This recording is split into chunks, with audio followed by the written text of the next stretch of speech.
I never really understood the big deal when it came to weddings. But since moving back home to Nigeria 6 years ago and getting married, I soon found out how big a deal it really is. But what happens once the party's over and it's just the two of you? I started to think about this. As much as I've heard about the romance of it all, I've also heard about the stress, the fallouts, fights, and everything in between.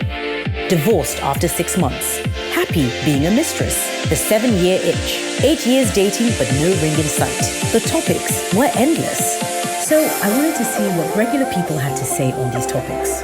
I've spoken to single people, married people, and counselors. Maybe if we're all open about our experiences, someone out there may be able to take something good out of this. And I might learn a thing or two myself.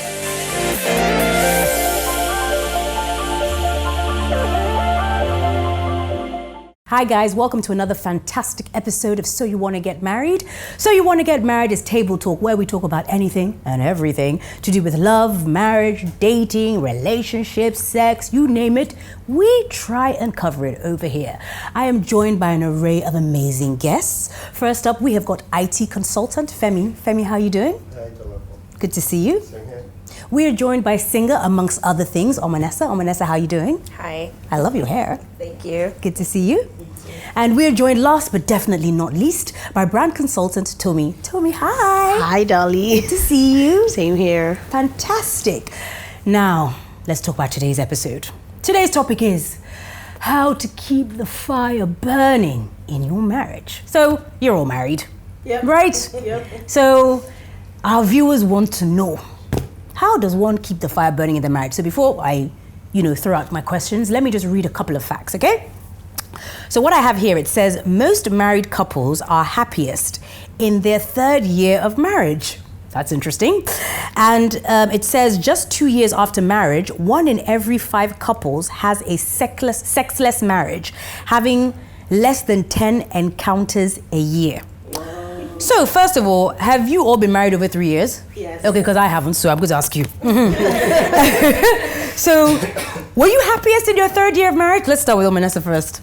What is this 3rd year of marriage thing? No, my 3rd year of marriage was hell. Oh, okay. Yes, so I started to enjoy my marriage pretty much when I was getting to the 5th year. Okay. And so that's kind of right, like the beginning of the marriage. It takes some time yes. for some people? Yes, Okay. it really does. All right, Femi, what do you think? So for me, it was kind of different. I started enjoying my marriage from the first day we got married. Did you hear what she said? She said because you're a man. Well, because you're a man. Because I'm a man. Like, he's in control of things more. What So things? it's different. No,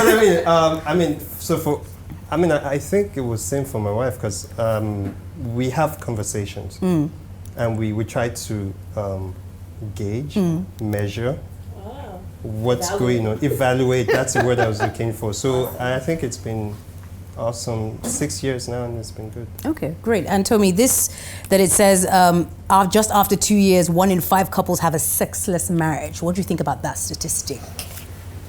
Okay. Do you think really? it's Okay. First of true? all, those stats are so cliche. Like I don't even know where to start with them. It's like so random because there's so many variables. Like so, for me, in my 2nd year of marriage, I had just had a kid. Okay. I just had a baby, so it's definitely different. Sex is definitely different when you've just had a baby, and I just had a baby. So I would say the 2nd year, I definitely do not fall into that category of 10 encounters in a year, for sure not. Yeah. But it definitely wasn't 10 times a day. There was a slower pace. Okay. But I attribute that to having the baby. Like I don't think if we didn't have a baby, I'm not sure it would have happened in the same way. I just think there were other things to juggle. Okay. So if there are any couples watching at home and they're really intent on listening to this because they feel like the marriage is now lackluster, it's a bit boring, it's a bit dull, what can people do?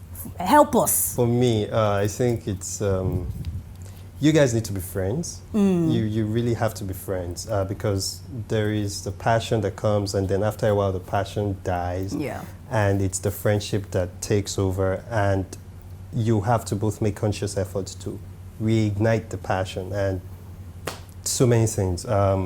you spend time together. When kids come, it's, I mean, some people call them viruses as far as they're concerned. What? Yeah, so, I mean, I've heard some people call them viruses, Oh, wow. some people call them terrorists and things of that nature. So because when they come in, they Destabilizes they everything. can destabilize that relationship, and you have to be very careful, and that you guys don't begin to draw apart, and then you're focusing on the kid. I Yeah. have a friend that still told me a couple of days, so about some weeks ago, about how the first time in 4 years, they're re-evaluating their marriage, and they found out that the last 2 years, it's been all about their son, nothing else. They've not had time for themselves. So you have to make a conscious effort. Yeah. Take breaks, travel out if you can, leave the kids with the grandparents. They love to have them anyway. So as often as we can, we send the kids to our grandparents, and then we just have time. Even if it's in the house here, we just 1 week, both of us is okay. Just okay. You know. Okay, I like that. Tomi, I mean, Femi, you touched on the whole children, like, you know, how people can call them a virus, or how it destabilizes a marriage. So Tomi, you've got 3 kids, so you know, and it's not like they're that far off in age. So how does that work with 3 children and keeping the fire burning in your marriage? It's tough. As Femi said, you really have to be deliberate because sometimes you don't even find yourself getting stuck in the ruts. Okay. Like routine just happens and you just find yourself like you're just going, it's, you know, you're just doing the same things over and over again. So you have to be really deliberate. For me, my marriage, we are beginning to find the balance because my last are 2.5. So we're beginning to find that balance again. But believe you me, it has taken a while. So it's been 6 years, and in the 6 years we have 3 kids, and it's I have twins, so 2 for 1. But it's just the first is turning 5, and the last one's turning 2, and so it just feels like these last three between 3 to 5 years have been about them. So I'm either pregnant, nursing, or chasing around one child. So this is the time that I'm finally feeling like, in fact, a friend of mine teased me the other day. She's like, she called me like in June. She's like, this is right about the time you should be pregnant again. Are you planning on getting knocked up again? Because this is, you know, usually my routine once you start to balance. So you have to be really deliberate, you know, like Femi said, really drop the kids off with whoever wants to care for them. There's so many loved aunties and uncles and, you know, grandparents, God bless their souls. And try to make time for yourself, even if it's a staycation. So my husband and I have a routine of spending Saturdays in. So we spend Saturday mornings in bed. And we've always had that tradition. We dated for a very long time before we got married. So we always had that tradition. But when the kids came, it became about him spending Saturday mornings with the kids. So every Saturday morning he spent it with the kids. And I had to take my Saturday back because it's mine. It's not theirs. So I had to take but it took me a while. As in, like, I'll stylishly be like, oh, they have extracurricular activities. Oh, they're so busy. No, seriously. I started scheduling things around so that I could have my husband back on Saturday morning. So you have to be and you have to be, as a woman, Femi sounds like a really nice guy, FYI. Femi, you know, Femi's wife, you know, great guy. But sometimes with men, they also get stuck in the routine and then they are not as deliberate as the women. So women sometimes have to be really calculated on how, you know, you try to get it back on track. Omonesa, what would you say what 3 tips would you give to someone who needs to inject, you know, keep the fire burning in their marriage? Well, first of all, you have to have this in mind that you can't run on E. So you have to fuel the relationship. And for me, in my marriage is communication. I always told my husband right from the beginning I am not a witch. I can't just sit down and read your mind. I can't do that. And he would just sit down and just let me figure it out and assume that I know what's going on, and I don't. And I never will. And even when I do understand, like, I pretend like I don't, because I want him to talk. Let's have a communication. Intimacy means into me see. Open me up and see me. And not just to sleep with me or to get some. You know, like, let's eat together, let's talk in bed. Femi, you're smiling over there. Why are you smiling? I was like, he's like, see these women. No, but I mean, continue, sorry. You need to finish. Yeah, but okay. Continue. Yeah, so let's communicate. Yeah. And I do that by by communicating as well. Because I noticed that like a lot of women would expect so much from their husbands, but they're not really taking the lead for him to catch the cue. So I started to, whenever a situation happens, I don't call my girlfriends anymore. I don't call my dad anymore, my mom. I call him first. Even the times that I felt like he may really not be able to handle this, but I trained myself to let him be the first go-to. Yeah. And as soon as I did that, he started to respond. And then we started to talk about everything, even about makeup. Like we started to talk about everything. Wow, that's so amazing. that's the first thing. And then date nights. Every Friday, even if it's suya, for goodness sake, just go out and dress up. You know, like as the woman, just dress up. We're going out on a date. It's not a stroll. No. No. No, Like, no. Okay. No. Because this particular one is a date. And then yes, like we could stroll or whatever, but today is for you to admire me and for me to admire you as well. And then I would say that the third thing, do let the sun go down on your anger. Do let it go down. Okay. Because I am such a talker and I like to just fix things. I'm just Straight a away. fixer-upper. But I found out that in marriage, you may have to stay up to 5 a.m. just trying to fix it. So I decided, no, I will be in bed at 10 o'clock and you could go ahead and sleep on the other side. It's like, that's fine. You know, and we could talk about this tomorrow. Yeah. And I found out that at the beginning of my marriage, it was hard for me to wait for the sun to go down because I wanted to sleep comfortably.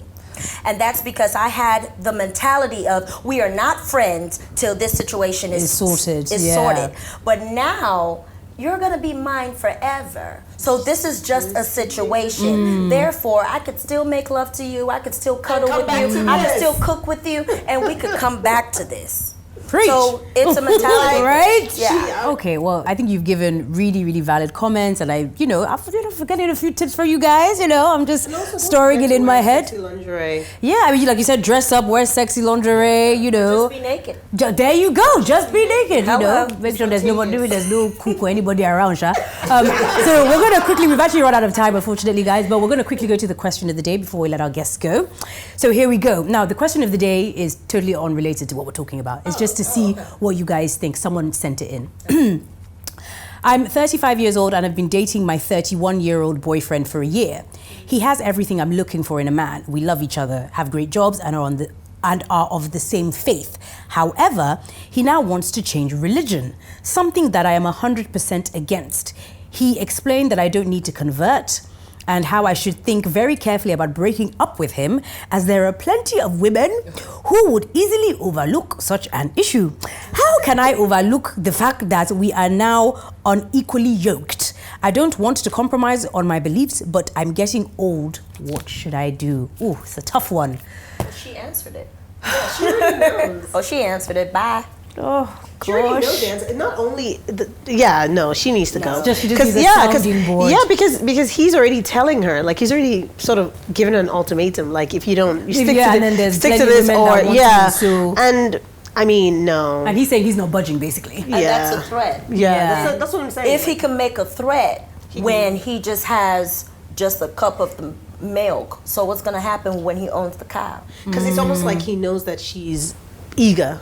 Yeah, desperate. He can tell, exactly. Femi, what do you think from a male perspective? I was just going to say before the last part, she doesn't want to be unevenly yoked. I mean, it's as simple as that. And she already has, she doesn't want that. I mean, like the lady said, there is no point in it. If you go into it, you're going to regret it. And then you would start looking for ways to patch up and you would have a very miserable life. Yeah. She's 35. She should, I mean, I got married at 32 something, but I honestly don't know the situation she is in. I can't say I know exactly, but I think she should just be a bit more patient. Yeah.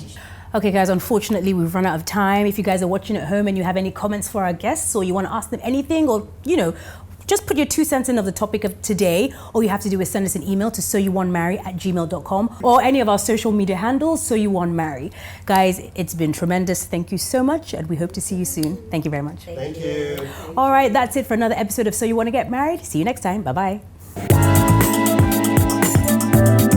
To watch some more episodes of So You Want to Get Married, all you have to do is head to my YouTube channel, Marcy's Projects. Enjoy.